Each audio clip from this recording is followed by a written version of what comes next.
Hai, saya Wanderus. Saya seorang ahli perniagaan yang berjaya. Hai, saya pula Mahsuri. Saya berasal dari sebuah kampung di Langkawi. Hahaha, saya Mahura, kakak kepada Wanderus. Pada suatu petang, Wanderus sedang melayari Instagram di telefon bimbitnya. Dia terjumpa seorang perempuan cantik yang bernama Mahsuri.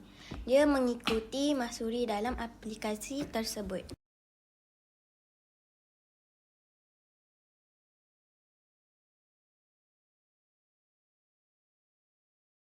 Setelah beberapa bulan mengenali hati budi masing-masing, Wanderus dan Mahsuri berhasrat untuk membina rumah tangga bersama-sama.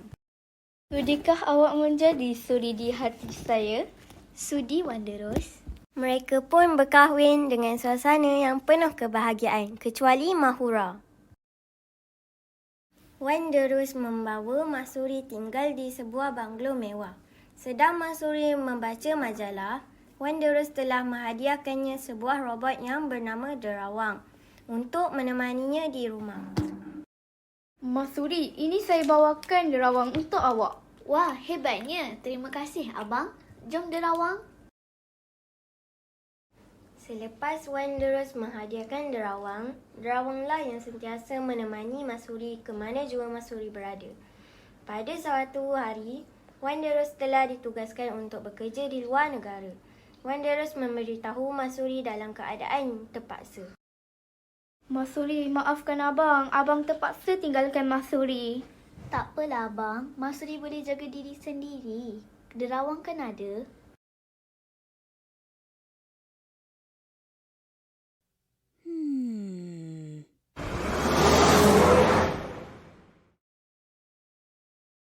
Ada apa kau kemari, Mahura? Aku saja nak datang kemari untuk melihat khabar kau. Aku dengar Wanderus bekerja di luar negara. Kau tinggal sendirian ke? Ya, Mahura. Aku ada bawakan minuman untuk kau yang aku baru saja beli di kedai tadi. Biar aku hidangkan untuk kau. Nanti dah siap, aku panggil. Mahura terus ke dapur dan mengisi minuman yang berisi racun ke dalam gelas. Mahura tidak perasan Derawang sedang melihat tindakannya itu. Rasakan, aku benci kau sebab kau miskin. Kau berkahwin dengan adik aku kerana wang, bukan? Mahsuri datang ke dapur dan meminum air yang dihidang oleh Mahura. Mahsuri tidak tahu tentang kandungan air tersebut.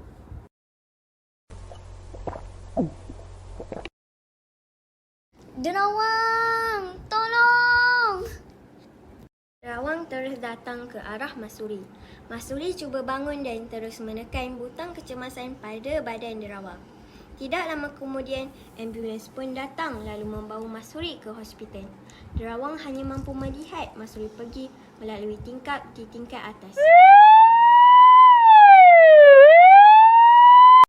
Sehari selepas Mahsuri ditahan di wad, Wanderus terus bekerja ke hospital untuk melihat keadaan Mahsuri. Wanderus berasa sedih kerana Mahsuri mungkin tidak dapat diselamatkan. Wanderus bergegas pulang ke rumah untuk mencari Derawang. Wanderus melihat semua rekod pada badan Derawang. Akhirnya dia dapat tahu bahawa semua ini angkara Mahura. Mahura pun ditangkap atas kesalahan meracuni Mahsuri.